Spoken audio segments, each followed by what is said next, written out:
Professor Christy Achebe and the Achebe family,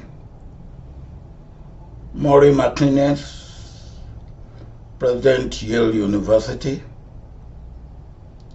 Stephen Wilkinson, Malkani, Professor of India and South Asia Studies, Professor of Political Science and International Affairs, Henry Lucy, Director, the Whitney and Betty Macmillan Center for International and Area Studies, Vice Provost for Global Strategy, Professor Kajetan Iheka, Convener, Director, Whitney Humanities Center, Chair, Council of African Studies, and Head, Yale African Initiative, distinguished professors and scholars, esteemed guests, students,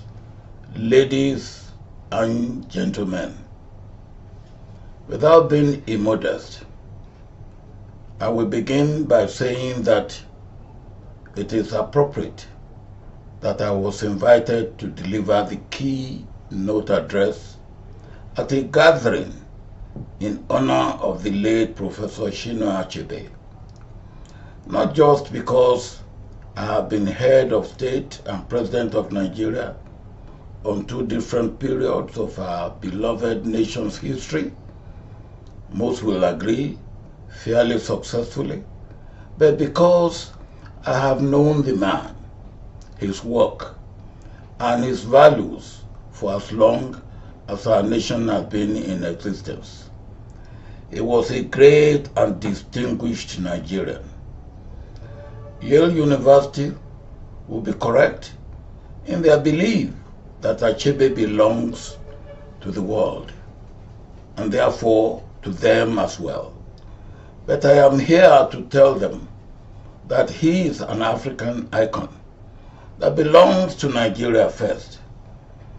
The Igbo amongst us, his own ethnic people, will remind us that within Igbo land, he is known as the eagle on Iroko, the king of the bird, perched on the tallest tree in the African forest, a title that encompasses the reverence and the awe in which he was held. As head of state of Nigeria, I oversaw the establishment of the Nigerian National Merit Award, now known as the Nigerian National Order of Merit Award, Nigeria's highest award for outstanding academic and intellectual contributions to the growth and development of Nigeria. The young people in the room will be pleased to know that the first recipients of this prestigious award were Professor Chinua Achebe, Professor Teslim Olawale Elias, Professor Thomas Adeoye Lambo, and Alhaji Abubakar Imam. They were all conferred with the Merit Award in 1979 by a debonair young head of state named Olusegun Obasanjo. I was 42 years old at that time. That same year, Achebe accepted a national award from me as well. That he later developed an aversion to national awards is a topic for Yale University epistemological researchers to uncover. I invoke just to parley into a much darker topic for which we are gathered here to address: the failure of governance in Nigeria and the near collapse of our nation state. What better way to tackle this uncomfortable topic than to revisit a short classic treatise published in 1983 called The Trouble with Nigeria by none other than Chinua Achebe. The title of my lecture is Leadership Failure and State Capture in Nigeria. Leadership, the Nigerian conundrum. Achebe opened that slim book like this. I quote, "The trouble with Nigeria is simply and squarely a failure of leadership. There's nothing basically wrong with Nigeria's character. There's nothing wrong with the Nigerian land or climate or water or air or anything else. The Nigerian problem is the unwillingness or inability of its leaders to rise to the responsibility, to the challenge of personal example, which are the hallmarks of true leadership." End of quotation. Yeah, hindsight. This 41-year-old prescriptive analysis on the root causes of Nigeria's leadership crisis is quite moderate and appropriate. It is at least not as desolate as the diagnosis provided by Robert Brodbeck and John Campbell, two prominent U.S. intellectuals, the latter a former United States ambassador to Nigeria, to boot. I quote, "Nigeria has long teetered on the precipice of failure," they argued, unable to keep its citizens safe and secure. Nigeria has become a fully failed state of critical geopolitical concern. Its failure matters because the peace and prosperity of Africa and preventing the spread of disorder and militancy around the globe depend on a stronger Nigeria. End of quotation. At least they acknowledge that Nigeria, the most populous and economically viable country on the African continent, is, as the Americans will popularly put it, too big to fail. Let us not fool ourselves. There is a lot to be concerned about where Nigeria is concerned. For one, Nigeria's GDP has declined from $510 billion after it was rebased in July 2014 by the then Finance Minister, Ngozi Okonjo-Iweala, and colleagues, to the recent revision downwards by the IMF to $199 billion today. By the end of my tenure in 2007, the country's average GDP growth over my 8 years in office was 6.59%, reaching 15.3% in 2002, one of the highest in the world. This increase was contributable to the quality of the leaders we had in our government. The eminent late Bola Ige, General T.Y. Danjuma, Adamu Chiroma, Sule Lamido, Mohammed Alfika, Lial Imoke, Jerry Gana, Kanu Agabi, the aforementioned Ngozi Okonjo-Iweala, who joined us later, and several others who came on board in my second term. One of the stars of that cabinet, Mrs. Obi Ezekwesili, former Minister of Minerals and later Education of Nigeria, is also here today. Other reasons for the country's robust growth at the time can be attributable to reforms we instituted, especially in the private sector and service delivery. They include the liberalization of the telephone communication sector, the recapitalization exercise witnessed in the banking sector in 2004, pension scheme and administration, and many areas of production and productivity and investment. I must not forget debt relief. The genesis of the Nigerian crisis, leadership crisis. Homegrown, American-based political science experts, Professor Obasanjo Okoye and Mary Ann Iwara, in a recent article published by the Georgetown Journal of International Affairs, explored the complex cacophony of factors at the root of Nigeria's leadership conundrum. I quote, "The failure of governance in Nigeria manifests in the declining capacity of political leaders to recognize systemic risks such as election fraud, terrorist attack, herder-farmer conflict, armed banditry, and police brutality, and put in place the necessary measures to navigate these challenges." In contrast, with the current system in which leadership is attained through bribery, intimidation, and violence, Nigeria needs a system of governance that is founded on the pedigree of its political leaders and the education of its voters and the voted for. End of quotation. So, what is to be done? I am sure you will ask.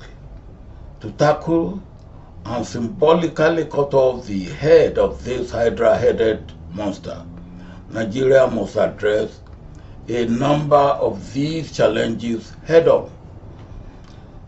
Strengthening democracy. I quote, "The government is us. We are the government, you and I." Theodore Roosevelt. I dare say that is when democracy works and delivers.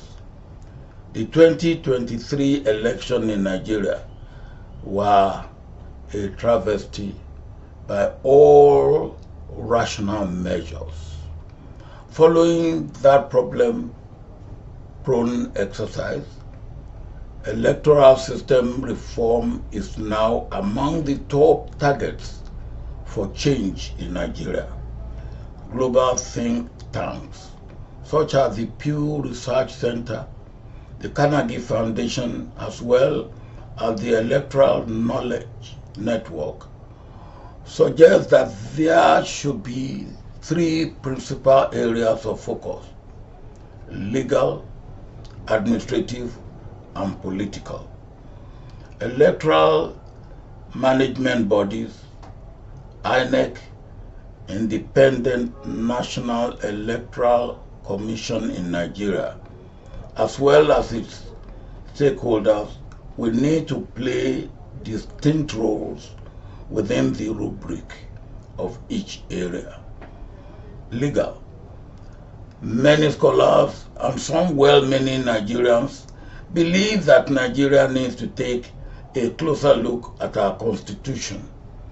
We may have to amend our constitution, electoral and/or related rules and regulations to enhance the integrity, relevance, and adequacy of the legal framework within which the INEC delivers its services.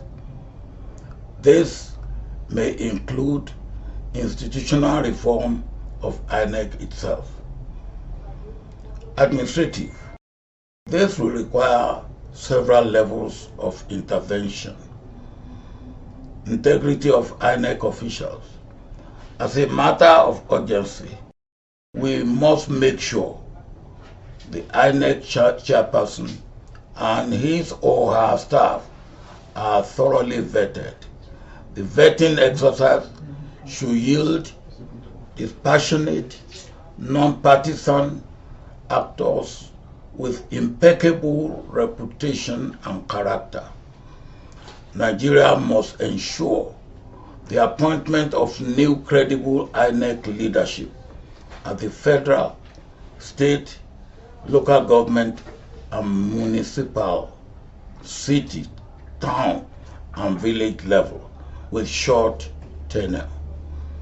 To prevent undesirable political influence and corruption and re-establish trust in the electoral system by its citizens, the INEC chairperson must not only be absolutely above board, he must also be transparently independent and incorruptible. Political.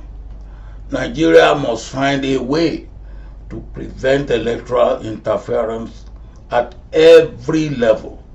Protecting elections from foreign as well as local malevolent actors is critical. Doing away with foreign malign influence is crucial for safeguarding democratic integrity and ensuring that election outcomes truly reflect the will of the people. On the local level, we should implement and enforce clearly defined financial regulations for political campaigns, establish effective control and enforcement mechanism to ensure compliance with financial regulations, and intensify activities to prepare and secure the voting infrastructure, such as safeguarding the technology used to collate, transmit, verify, and disperse election materials. Cybersecurity level.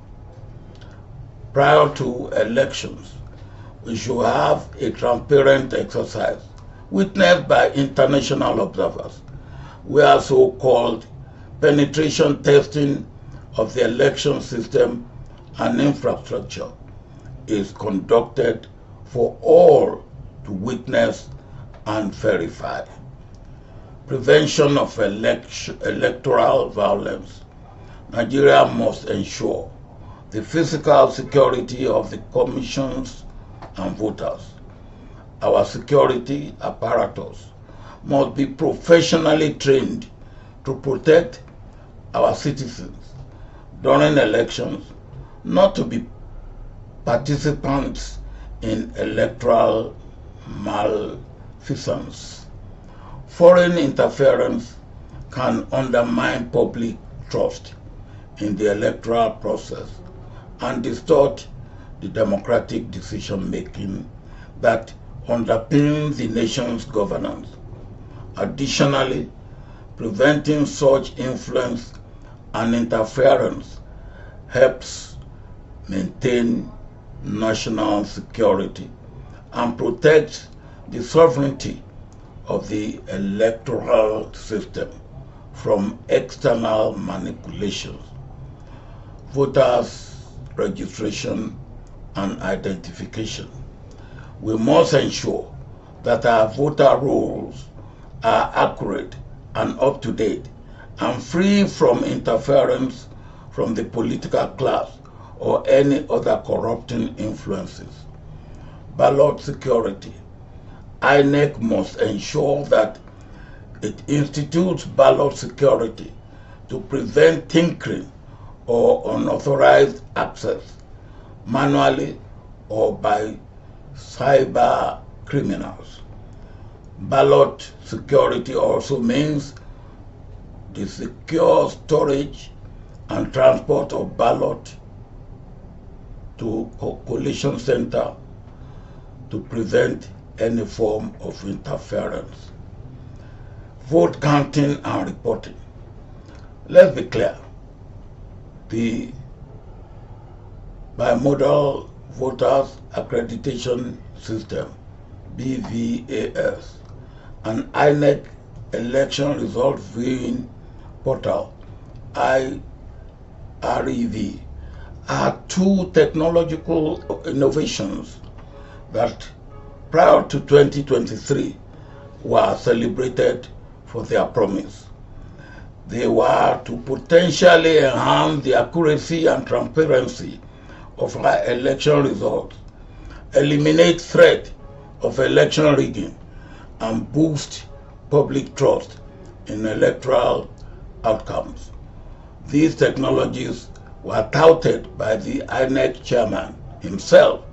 In the end, these technologies did not fail. INEC willfully failed to use or implement them, which resulted in widespread voting irregularities. It was a case of inviting the fox into the hen's house. Improving our educational system. The French statesman and lawyer Maximilien Robespierre famously stated that, and I quote, "The secret of freedom lies in educating people, whereas the secret of tyranny is in keeping them ignorant." End of quotation.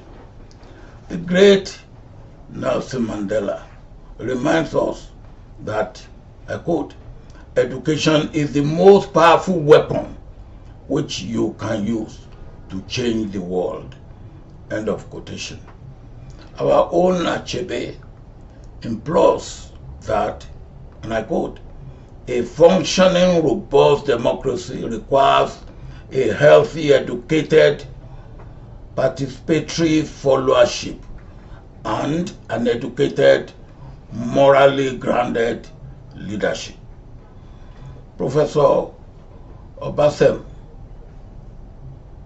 Okoye and Mary Ann Iwara call for epistocratic governance and electoral practices, greater civic engagement, and provide a salient explanation of Nigeria's election woes and a path forward. I quote, "In Nigeria, the majority of citizens are uneducated on political issues.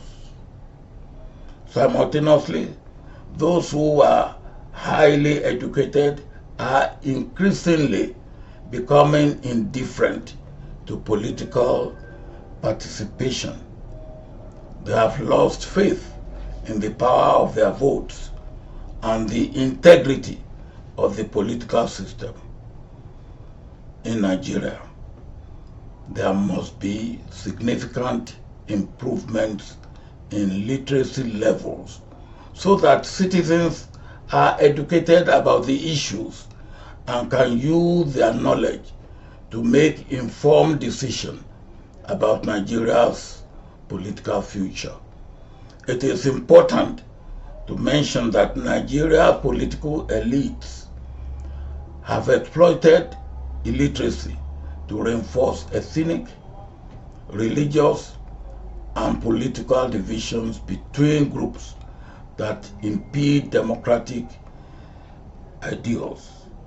The Constitution must ensure that only citizens who can formulate policies and make informed decisions in the public's best interest can run for public office.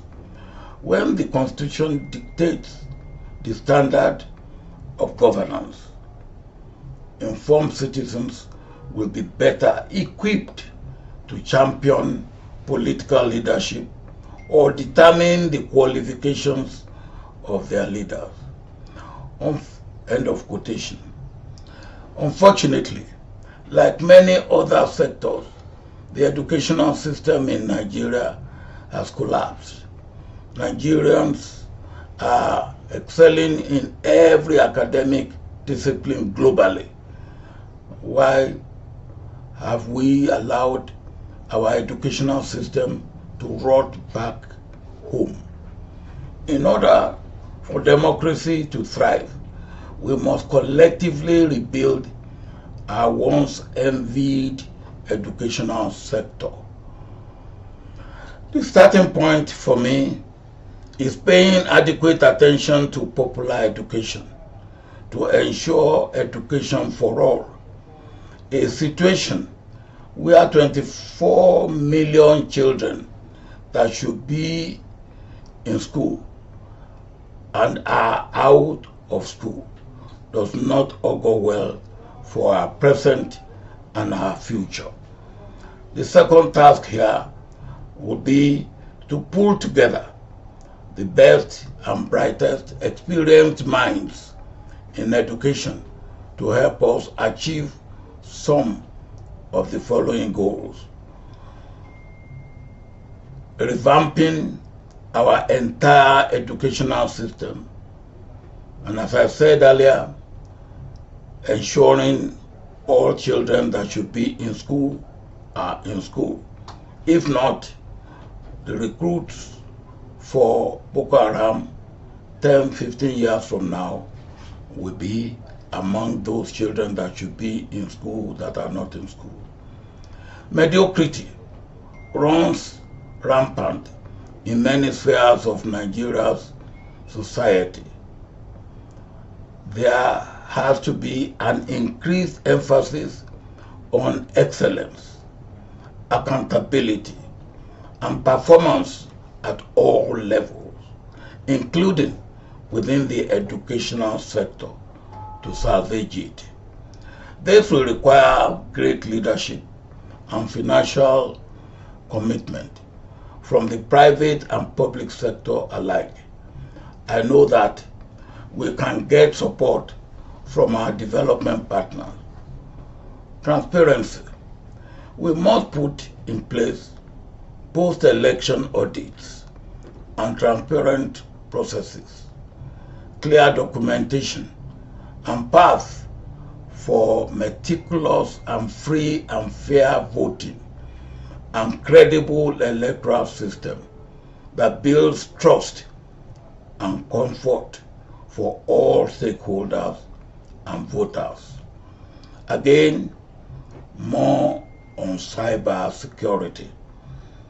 I quote, "In an age where cyber threats are increasingly sophisticated, protecting election systems from hacking, data breaches, and other cyber attacks is vital. This includes everything from the security of voter databases to the protection of websites used to report results." We saw this cybersecurity failure play out during the last election, and we must make sure it never happens again. Impunity. Politicians corruptly getting themselves declared as winner in an election where voters do not matter, and asking winner declared loser to go to court, where justice cannot be assured, is the easiest and best way to kill democracy, particularly electoral democracy, in any nation. Nigeria not exempted. Let me talk a little bit about corruption generally in Nigeria. And I quote, "Among our people, generally corrupt, liberty cannot long exist." Edmund Burke. Let me return to Achebe and the trouble with Nigeria for clarity of perspective on the Nigerian dilemma, according to Chinua Achebe. And I quote, Corruption goes with power. Therefore, to hold any useful discussion of corruption, we must first locate it where it properly belongs, in the ranks of the powerful.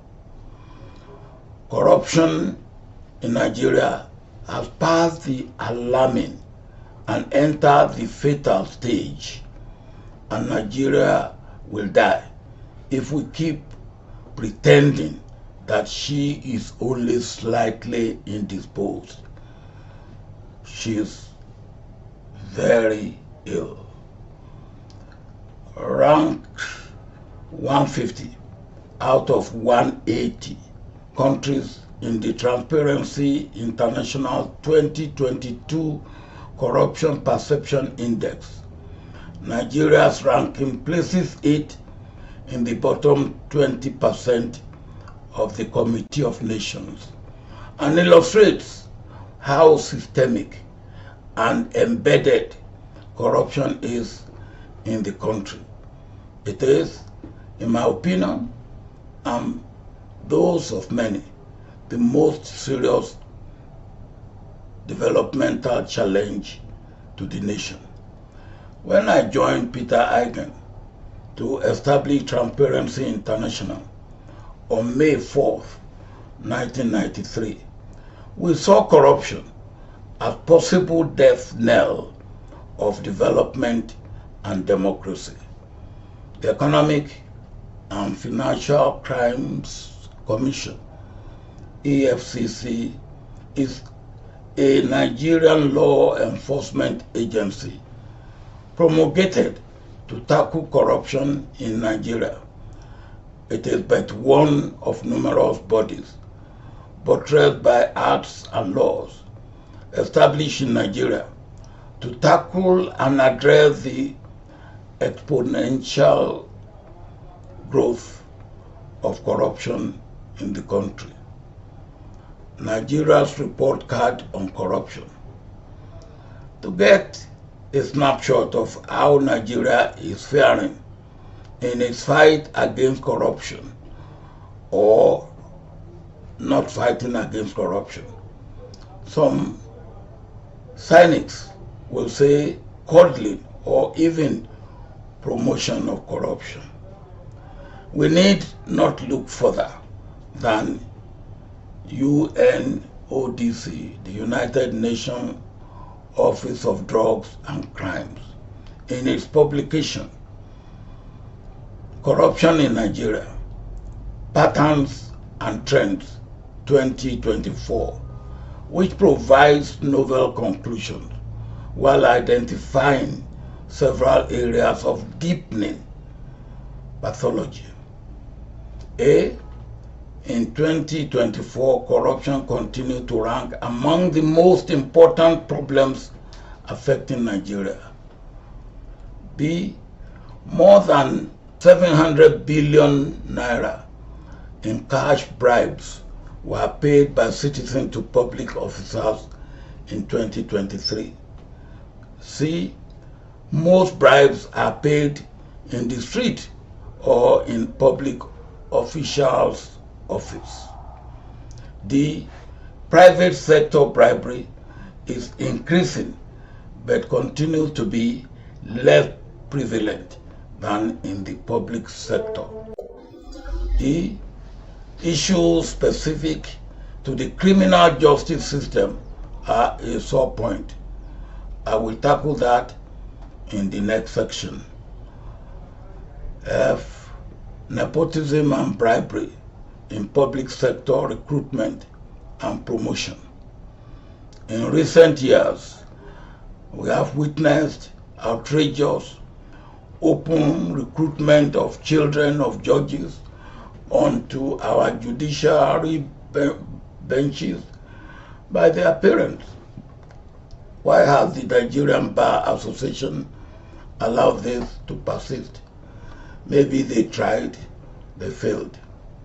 G, the manipulation of ethnic sentiment to further corrupt agendas. The last political exercise is replete with ample evidence of this. The survey findings indicate that corruption in Nigeria has penetrated every layer of society. In 2023, 5.1 bribes were paid on average by every bribe payer in Nigeria in the 12 months prior to the survey. Out of all Nigerian citizens who had at least one contact with a public official in the 12 months prior to the 2023 survey, 27% paid a bribe to a public official. Happily, there was some good news to report. 70% of Nigerians who were asked to pay a bribe in 2023 refused to do so on at least one occasion. The bribery refusal rate was found to be highest in the Northwest at 76%, although others recorded refusal rate above 60%. Public officials continue to be blatant about bribery requests, but less so than in the past. Nigerians are increasingly reporting bribe payment to official authorities. I will conclude this section by quoting Achebe once more. I quote, "Nigerians are corrupt because the system under which they live today makes corruption easy and profitable. No consequences." That's my own addition. I continue with the quotation. "They will cease to be corrupt when corruption is made difficult and inconvenient." End of quotation. The greatest antidote of corruption is leadership integrity, with consequences for offenders no matter who they are. Rebuilding the judiciary. I quote, "True peace is not merely the absence of tension, it is the presence of justice." Martin Luther King. According to William H. Newcomb, CEO of the World Justice Project, I quote, "The rule of law is a durable system of laws, institutions, norms, and community commitment that delivers 4 universal principles: accountability, just law, open government, and accessible and impartial justice." The judiciary in Nigeria is a very pale version of its once internationally esteemed self. Politicians, after rigging elections, openly ask their rivals to go to court in Nigeria because they are aware that they have completely compromised the judiciary system. A number of judges are in the pockets of wealthy politicians and individuals and make judgments not based on the law of the land, but to the highest bidder. This, my learned audience, is one of the most effective strategies of state capture. Discussed next. That must be excised from Nigeria like a surgeon cutting out a malignant cancer. Transparency International suggested that corruption in the judicial system breaks the basic principle of equality before the law and deprive people of their right to a fair trial. In a corrupt judicial system, money and influence may decide which cases are prioritized or dismissed. Perpetrators may get away unpunished, while victims are left with no answer and no justice. I continue with the quotation. Simple reforms can prevent this. An independent body and public oversight can guarantee that appointments in the judiciary are based on merit rather than favoritism or nepotism. Judicial personnel should be adequately trained and they should receive fair salaries and pensions to make them less vulnerable to bribery. Judges' personal liabilities for decisions should be limited, and to protect them from pressure by powerful interests, only credible and transparent investigations should be conducted against them. Civil society, the private sector, and the media will all have a vital role to play. End of quotation. What is state capture? The World Bank and Transparency International define state capture as one of the most pervasive forms of corruption.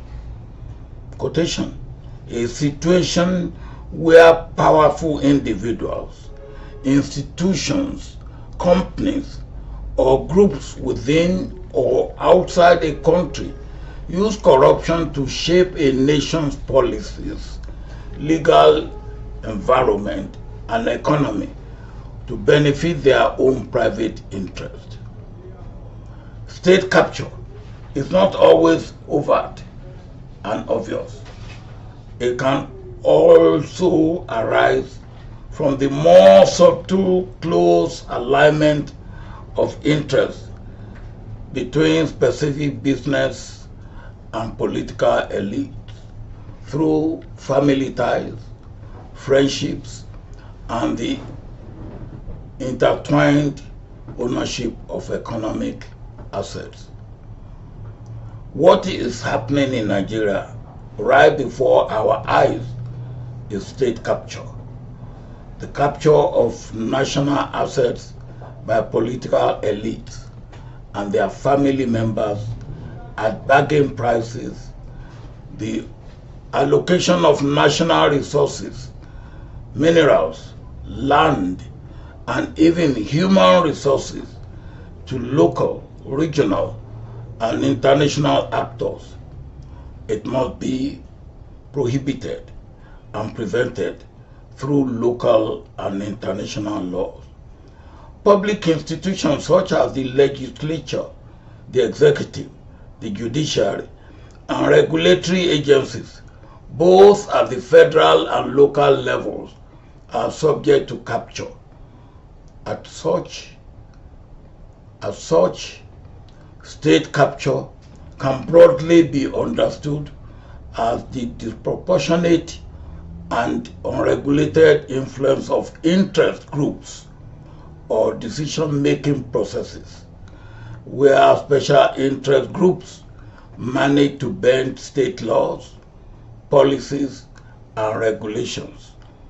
They do so through practices such as illicit contribution paid by private interests to political parties and political elite and for election campaign, vote buying, buying of presidential decrees or court decisions, as well as through illegitimate lobbying and revolving door appointments. The main risk of state capture is that decisions no longer take into consideration the public interest, but instead favor a special specific interest groups or individuals. Laws, policies, and regulations and decisions are designed to benefit a specific interest group, often times to the detriment of smaller firms and groups and society in general. State capture can seriously affect economic development, regulatory quality, the provision of public services, quality of education and health services, infrastructure decision, and even the environment and public health. My military training and experience taught me that what you capture, you tend to hold under your sole control for as long as you can hold it. That is the case of one governor of a state who still holds the state captive in his pocket 25 years after being the governor of the state. Insecurity. A series of overlapping security, political and economic crises has left Nigeria facing its worst instability since the end of the Biafra War in 1970.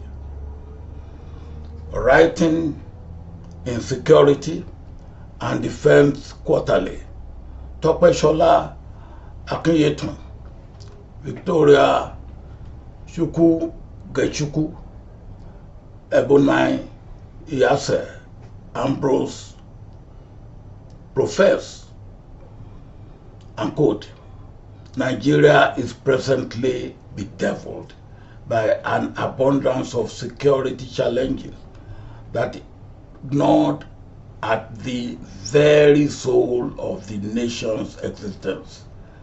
The prevalence of insecurity in the country is multi-pronged and caught in a cyclic web.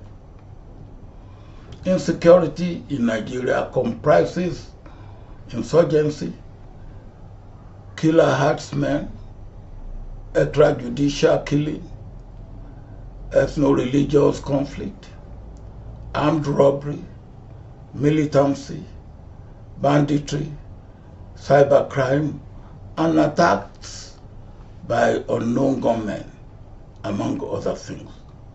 End of quotation.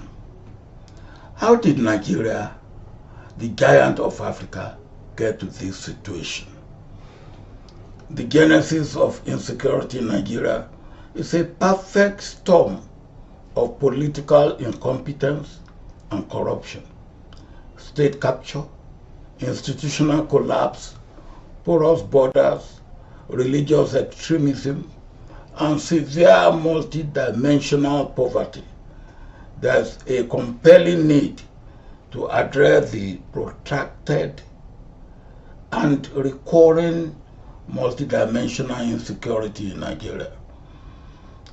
I quote, these security threats not only undermine national stability and the rule of law, but also have adverse effects on the economy, affecting price, outcome, output, employment, trade balance, poverty, inequity, inequality, defense expenditure, government budget, political environment, and government budget patterns, and several others.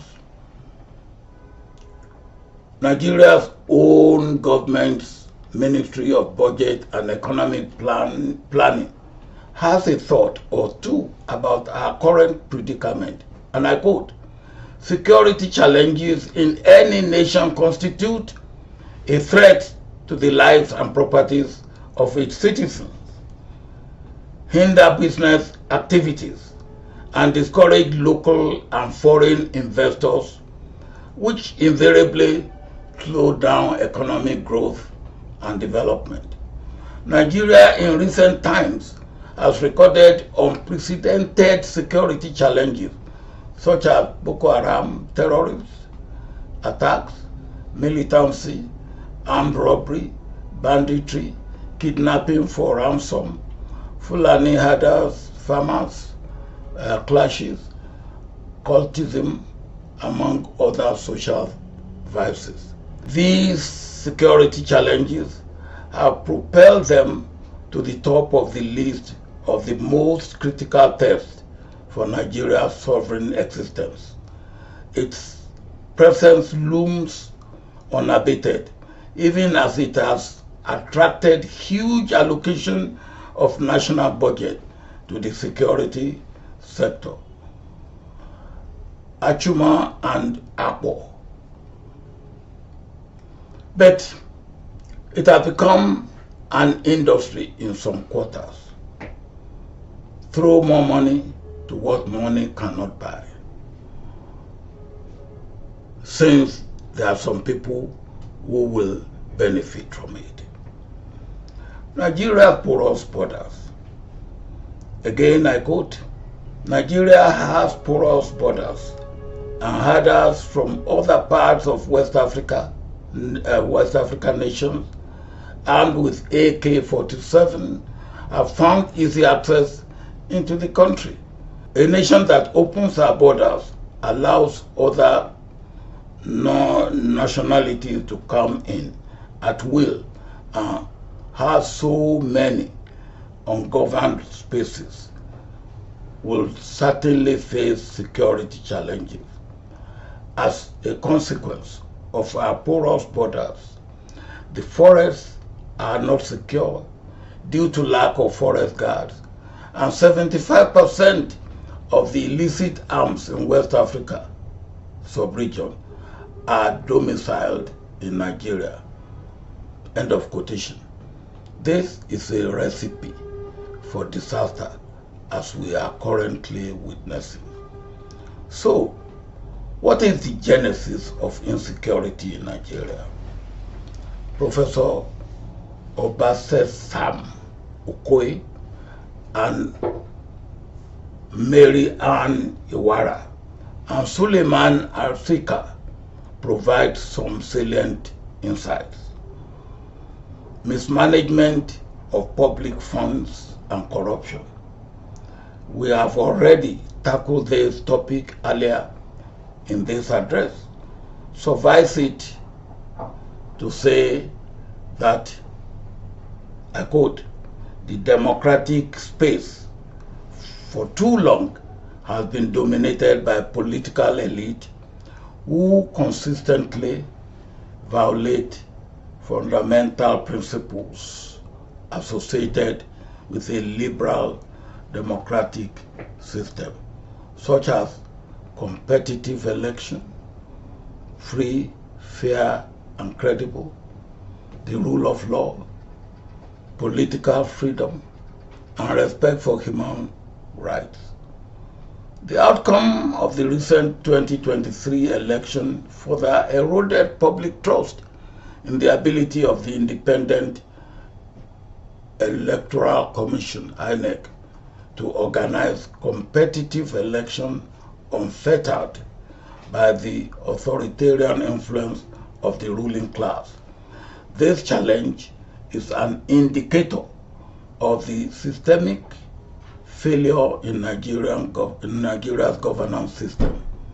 A continuation of the current system will only accelerate the erosion of public trust and democratic institutions, in contrast with the current system in which voters are attained through empty promises, bribery, voter intimidation, and violence. Nigeria needs a governance system that will enhance the education of its voters and the capability of its leaders. End of quotation.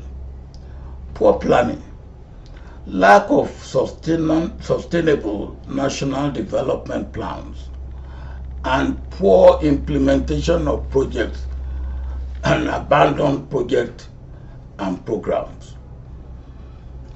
Poor security architecture.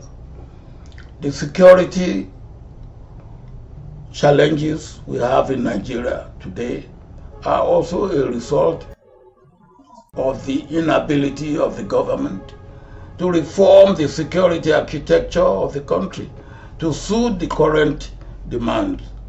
The police, military, and intelligence agencies are still structured and operated along colonial construct and not updated as it should have been. Lack of adequate personnel. The combined number of the military, police, and civil defense forces is less than 1 million, and over half of them are mostly engaged in administrative, VIP, and other mundane work. For a country of over 230 million population, the ratio is quite low. The land area is vast and the population is mostly poor, illiterate, and prone to exploitation. Lack of equipment. The police and military have poor equipment for the most basic security work. They lack basic communication devices, hardware like guns, bullet protective kits. They lack transportation and logistics. They lack database and IT system for tracking and record keeping. And since the military themselves are heavily involved in buying equipment, the chances are that the military are being corrupted as the political elite have been corrupted. Corruption, poor training, and remuneration. Our police are some of the poor, worst paid and trained on the African continent, leaving them prone to an occasional active participants in corrupt practices. A police officer who cannot feed himself or his or her family cannot be expected to establish order and security, hampered by the lack of equipment, coordination, and poor training. Corruption. Massive corruption at the top of the security forces has permeated the entire system from the top official to the patrol officers on the street. This is caused by poor conditions of service and employee treatment, where salaries are poor, are not paid on time, devoid of benefits, inadequate or lack of life insurance, poor housing, planning, and so on. Deployment of security forces has become more synonymous with extortion in the areas they are deployed than improvement in security. Neglect of industrial, agricultural, and other sectors of the economy, and over-dependence on oil sector. Lack of electricity generative capacity, which has forced several local and international companies to close or flee our shores. Food insecurity. Food insecurity requires special attention, as this is one of the most serious developments in Nigeria in recent years. At this juncture in the address, it is important to cast our minds back in history. There are several corollaries between what is happening in Nigeria today and the events leading up to the French Revolution. Food insecurity was a major factor in the French Revolution 1789 to 1799. Crop failure, a series of poor harvests in the 1770s and late 1780s led to food shortages and famine. The lower class, who produced most of the country's food, relied on grains as a primary food source. High food prices, the lower grain yield caused prices to skyrocket. Substandard food quality. The bread that was available was often poor quality, blackish, earthy, and sour. Food distribution. There was a discrepancy in food distribution within and around Paris. Marie Antoinette's comment. The Queen's comment.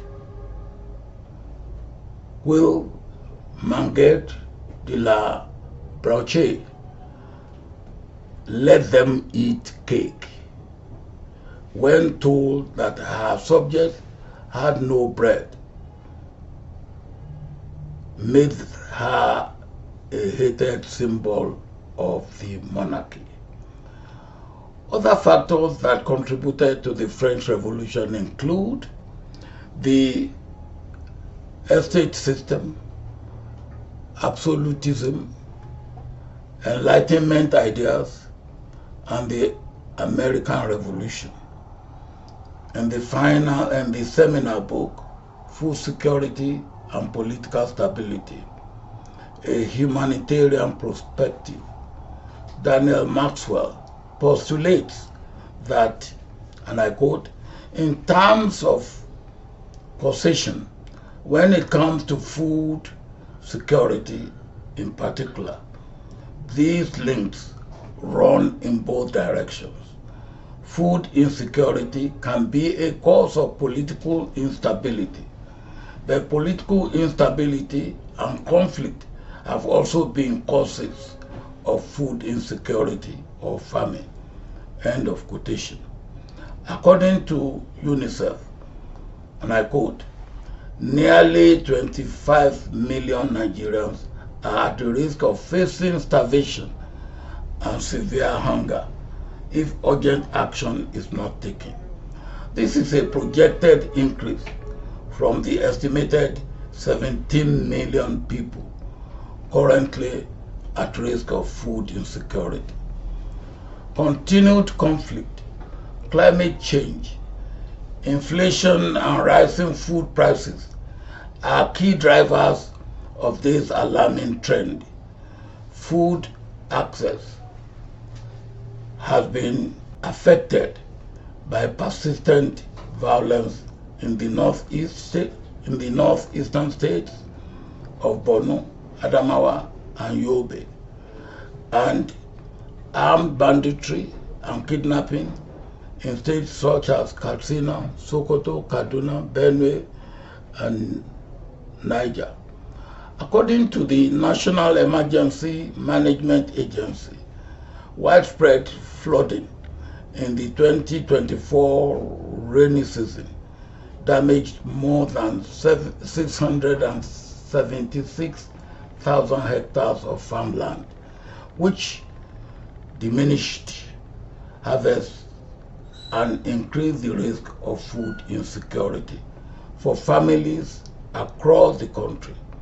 The flooding is one of the effects of climate change and variability impacting Nigeria.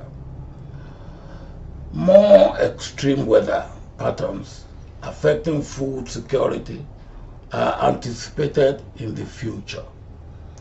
Aggravating this desperate situation are the unscrupulous members of Nigeria's political elite who, rather than fix the aforementioned problems highlighted here, have exploited the hunger, poverty, and illiteracy of the masses to mobilize voters with food items such as rice, beans, gari, yams, salt, and seasonings and money. The food items are usually packaged strategically with image of political candidates and the parties they represent. The political calculation here is that destitute people are more likely to vote for a politician who brings along gifts, ironically brought by looted treasury funds belonging to the very same people that are condescended upon, than one who only provides concrete solution to their everyday problem that might take time. The practice of using food to mobilize voters is commonly described in Nigeria as stomach infrastructure politics.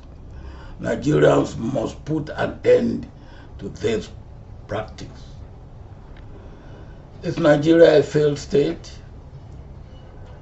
That's an interesting question. Let us return to Professor Robert I.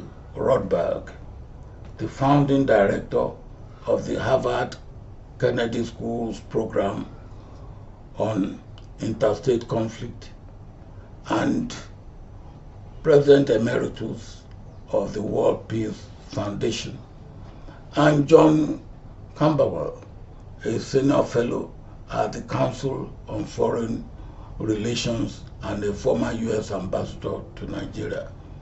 I referred to them earlier. According to these intellectuals and Africanists, I quote, there are four kinds of nations: the strong, the weak, the failed, and the collapsed. Of the 193 members of the United Nations, 60 or 70 are strong.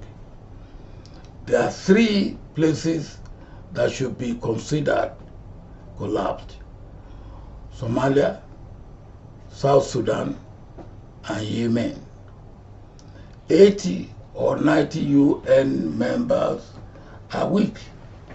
Weakness consists of providing many, but not all, of the essential public goods, the most important of which are security and safety. If citizens are not secure from harm within national borders, governments cannot deliver good governance. The essential services that citizens expect to their constituents. A dozen or so states have failed, including the Democratic Republic of Congo, Central African Republic, Myanmar. Each lacks security, is unsafe, has weak rules of law, is corrupt, limits political participation and voice, discriminates within its borders against various classes and kinds of citizens, and provides educational and medical services sparingly. Most of all, failed states are violent. All failed states harbor some form of violent internal strife, such as civil war or insurgency. Nigeria now confronts 6 or more internal insurrections, and the inability of the Nigerian state to provide peace and stability to its people has tipped a hitherto very weak state into close to failure. End of quotation. What is to be done to pull Nigeria back from the precipice? Following the footsteps of Japan, Singapore, along with South Korea in Asia, have made the remarkable transition from poor, underdeveloped countries into the coveted rank of the advanced nations of the first world in our lifetime. How was this possible? The Heritage Board reminds us that, I quote, the 1960s and 1970s was a period when Singapore was beset with many uncertainties as it sought an identity of its own. The country was facing massive unemployment and a declining entrepôt trade at the time of independence, while grappling with a rapidly growing population. End of quotation. Into this murky milieu steps Prime Minister Lee Kuan Yew, who I came to know very well in his lifetime. Often referred to by his initials LKY. Yew was a Singaporean statesman and lawyer who served as the first Prime Minister of Singapore from 1959 to 1990. It was during his tenure that the phenomenal transformation of Singapore took place. Now, I must state categorically that I am not calling for 30 years tenure for our politicians before someone accuses me of doing so, but merely a focus on the quality of political leadership that Lee Kuan Yew offered. And when I had opportunity as a member of Interaction Council to talk to Lee Kuan Yew, and I took some African up-and-coming leaders to him, and they asked, what is the magic? He said, there is no magic.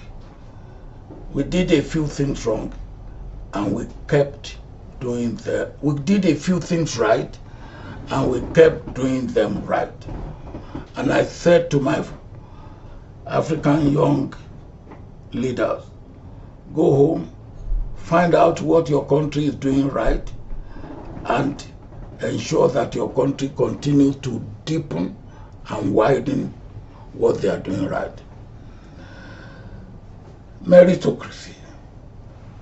I quote, the first element of meritocracy formula.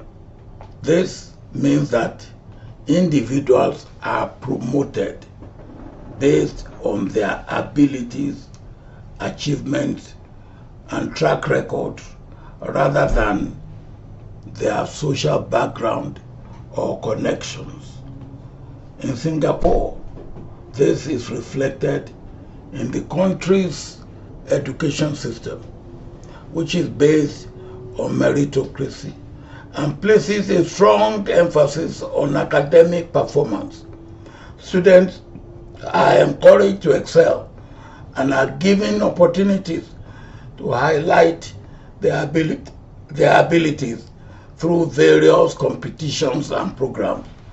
This focus on meritocracy has helped Singapore to develop a highly skilled and talented workforce, which has been critical in the country's economic success.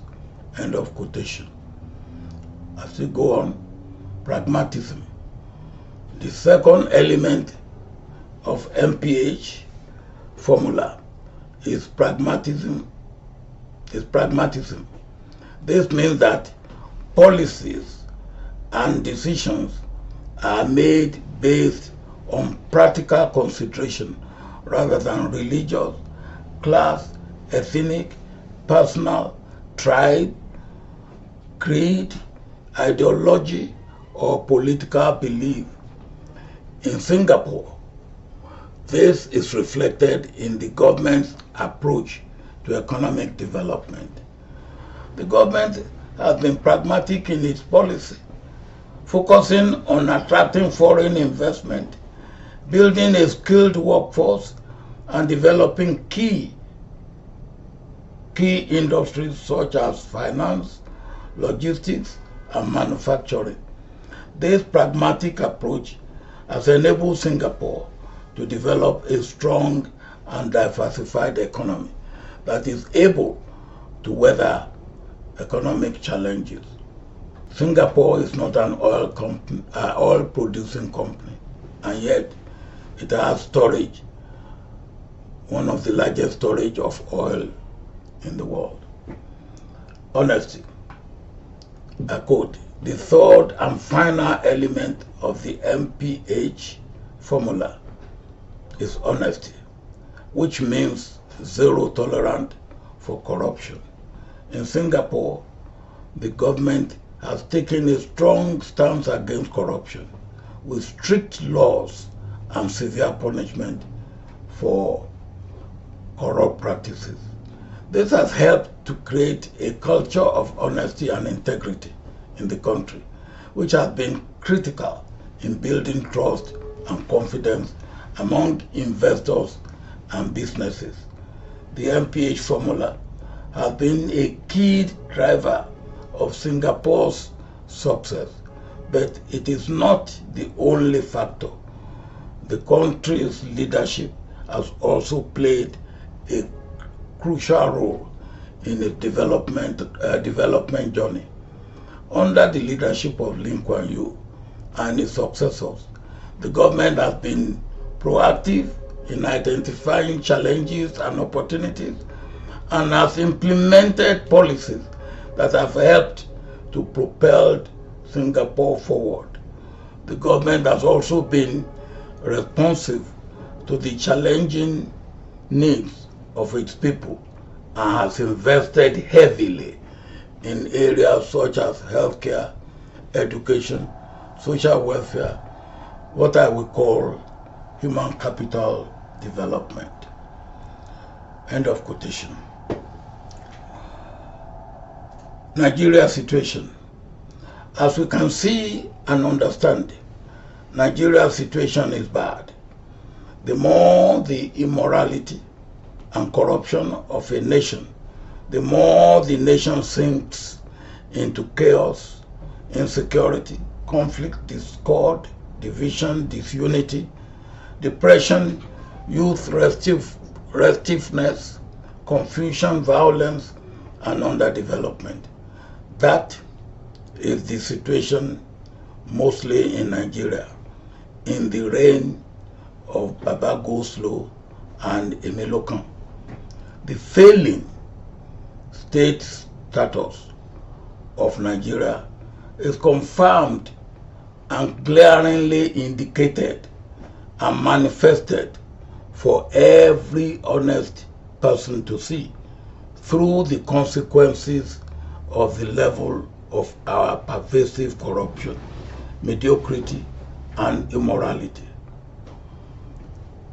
Misconduct, mismanagement, perversion, injustice, incompetence, and all other forms of iniquity. But yes, there's hope. I conclude this address by once again quoting our Professor Chinua Achebe, this time from his New York Times opinion piece on Nigeria, January 15, 2011. For the young people gathered here today, please note that this late African bard, icon, and crusader for social justice kept engaging with the trouble with Nigeria, nay, Africa, till the very end of his life. He never gave in until he gave up. He fought to the end. We expect you to embrace him as your role model and emerge as the next generation to tackle Africa's myriad problems in the same manner and with the same zeal, dedication, and commitment. I quote, In the end, Achebe states, I foresee that the Nigerian solution will come in stages. First, we have to nurture and strengthen our democratic institutions and strive for the freest and fairest election possible. That will place the true candidates of the people in office.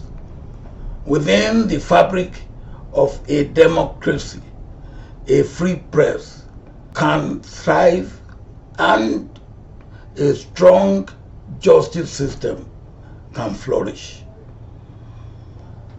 The checks and balances we have spoken about and the laws needed to curb corruption will then naturally find a footing, and there has to be the development of a new patriotic conscientiousness, not one simply based on the well-worn notion of the unity of Nigeria or faith in Nigeria, often touted by our corrupt leaders, but one based on an awareness of the responsibility of leaders to the led and disseminated by civil society, schools, and intellectuals. It is from this kind of environment that a leader, humbled by the trust placed upon him or her by the people, will emerge, willing to use the power given to him or her for the good of the people. That is end of quotation from Chinua Achebe. And there lies my hope. There lies my optimism for Nigeria and for Africa. Thank you for listening.